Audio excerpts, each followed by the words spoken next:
When I think Devil May Cry, I naturally think of a post 9/11 allegory for the war on terror. When I think of cool demon fighting, sword fighting action, I think of Bush era politics. I don't know what they were thinking with this. The Devil May Cry show on Netflix is probably one of the worst pieces of media I've seen in a while. It's up there with the Netflix version of Resident Evil.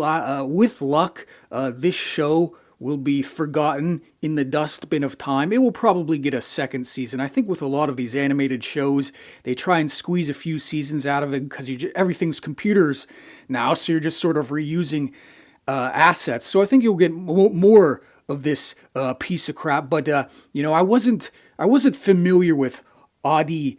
What is his name? Adi Shankar. I wasn't familiar with Mr. Shankar before this show. I hadn't watched the Castlevania show. I had seen, apparently he produced Dread. I enjoyed that, but I didn't go into this looking to hate it. I didn't go into this looking to be outraged. The Evanescence video, I think I like that. I think that's the best thing to come out of this whole endeavor is the new Evanescence song was pretty good. But this, I don't know what anybody was thinking. In the very last episode, they literally play American Idiot by Green Day as the United States invades hell. Actually, you see, one of the main thrusts of this show is that demons are not actually all that bad. A lot of them are actually pretty nice, and they're oppressed. You see, the real bad demons are like the Taliban, but the actual citizenry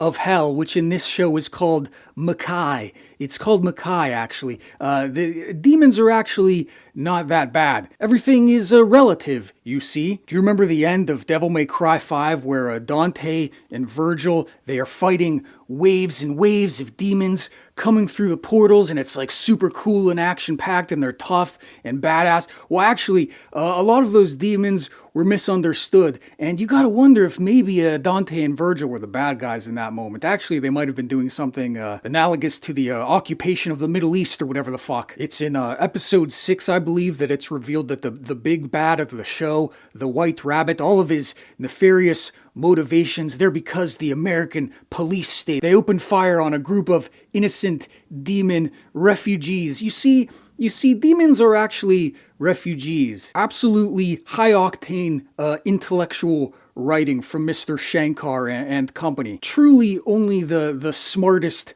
guy could have come up with the angle that the good and evil are actually relative. Everything is morally relative. To be clear, that is a kernel of what the Devil May Cry is about. It's right there in the title. Devil May Cry. Sparta, he rebels against hell. He chooses the side of humans, and so Dante becomes a hero. There is certainly a spark of that element, but when you make the whole thing this sort of wishy-washy allegory for the war on terror, we're now operating on levels of Reddit soy lord brain that have yet to be fathomed. The other thing this show does is it takes great pains to science everything, to explain everything away with the science. So, this is about hell and demons and portals to the other world, but in this, it's explained with all this scientific gobbledygook, and demons are just extra-dimensional beings. There's these DNA bullets. It's a special bullet that interacts with the demon DNA, and it hurts. That's what I want to hear in a Devil May Cry show. I want to hear about DNA.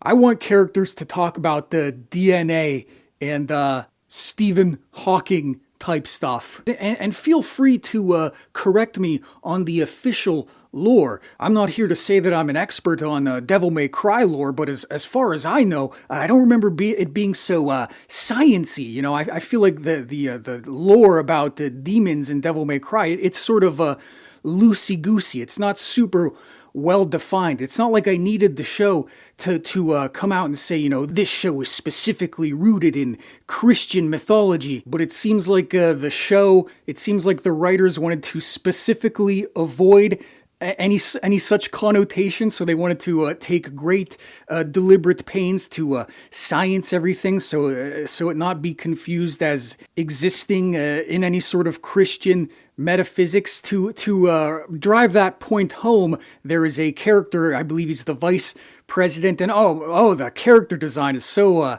subtle and you have guys who are wearing like red, white, and blue ties, and a guy with a cowboy hat. The political commentary is exceptionally subtle here. But you have this vice president antagonist, voiced by the great departed Kevin Conroy, R.I.P. But you have this antagonist who's like this religious zealot, and it's just so dumb. It's so dumb, so heavy-handed. Make your own show, dude, if you want to like do this sort of thing. Don't try and bolt this kind of junk onto Devil May Cry of all things. Beyond the ham-fisted social commentary, the show does what almost every show seems to be doing now, is the cool guy main protagonist. He is now sharing at least half the screen time with Lady.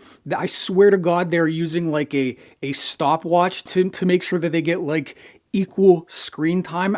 There's an entire episode where Dante isn't present at all. Lady is essentially an entirely different character. She's constantly swearing. She's like a cool, tough soldier person. She wears like tactical soldier armor, and she's swearing all the time. Lady is actually sort of the fulcrum around which all the War on Terror allegory revolves. She starts out hating demons because her dad injected himself with demon blood and killed her mother, and she hates demons so much. But then over the course of like 1 or 2 episodes, she just changes her mind just like that. She suddenly realizes that not all demons are bad. Not all demons are bad. Dante feels sidelined for much of the series. You know how you make a good Devil May Cry show? It's really easy. You focus on the core of the story. You focus on Dante, on Vergil, on their family background. It's at the core of Devil May Cry is a nice sort of familial soap opera. There is a sort of emotional core there underneath all the goofiness and the dancing with the hat and the sword fighting. There is an emotional core that you could work with, but for some reason we just need to toss that in the gutter. Who cares? The fact that Dante doesn't even know that he's a half demon, again, feel free to correct me on the lore, but it seems like a stupid plot point that he just wouldn't know that he was a half demon, or he would. It was just silly. The show is a sort of hodgepodge of all these different elements from Devil May Cry, like so it's sort of a mashup of a manga and the plot from Devil May Cry 3. But Agni and Rudra are here, but also Cavalier is here. They play Devil Trigger, but they play it for Dante. They play Nero's song for Dante. They play what's Bury the Light. That's what I was thinking of. I was trying to think of the actual title of the song and not just say, I am the storm that is approaching. Vergil shows up and he says, I am the storm. And then Dante, he eats the sundae because he ate the sundae in the meme. And, I think the memes are funny too, but it would be nice to have a show that wasn't just a hodgepodge of different Devil May Cry elements. And it's interesting, the things that they put in and the things that they left out, so they can put all these other elements, but for some reason they can't have the original voice actors. They have Nero's voice actor doing Dante, and he does a fine performance, but I think we all know why they didn't want, what's his name, Reuben Langdon? What does the guy believe in, like ancient aliens or something? The guy seems to be into some nutty ancient alien stuff or something. Even if the guy did say some shit that, Hollywood doesn't like, he's still like the guy. He's still the voice of Dante. You hire Dante to play Dante. You hire Vergil to play Vergil. I find it interesting how the Bury the Light cover also doesn't have the original vocalist, who is so integral to the song. And isn't that guy like a Christian or something? It seems like there's some very sort of cancel culture-y type things going on with the production of this show, which, again, I wasn't too familiar with the Shankar gentleman beforehand, but then looking him up afterwards, it's just like, why are you putting people like this in charge? Dear Japan, sumimasen, onegashimasu. Please, Japan, stop putting just random people in charge of your very successful and popular properties. Stop throwing a Resident Evil show to random goofballs. Stop throwing a Devil May Cry show to some random goofball. Beyond all that, the animation just sort of looks cheap and rushed, which is sort of par the course for these Mick anime style productions. Everything is very stiff, very computerized. You know, Agni and Rudra are 3D computer renders. I think all the demon villains are 3D renders, and then Dante, when he transforms, he is also a 3D model, which again is just sort of par of the course. And it wouldn't be so bad if the story actually had something to show for it. You know, this had to give me something. Either give me like a story, you know, maybe the story isn't too good, but the animation's really like cool and groundbreaking. Maybe it's on par with something like Chainsaw Man, or, you know, maybe the animation's not that great, but the story's really good. You got to give me something. Also, if anybody noticed this in particular, anytime there's like an explosion in the show and they need to show like a cloud of dust, the animation, it would drop to like a lower resolution or something. Like, say the show is in 1080p or 4K or whatever.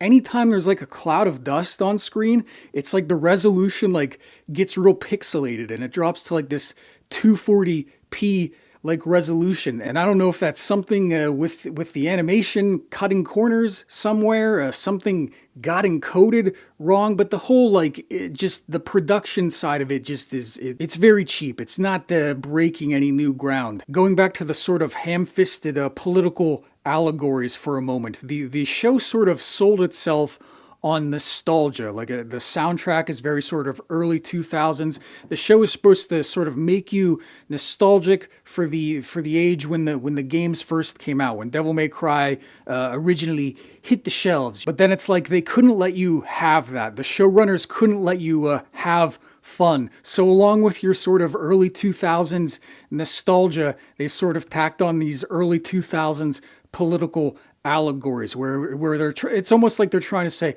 what, you were happy then? Things were less stupid and you remember a time where you were happy and full of joy and you could just play a fun video game? Ha, joke's on you, George Bush, am I right? At the end of the day, it's all just so joyless, you know. You know, when I think Devil May Cry, I think fun.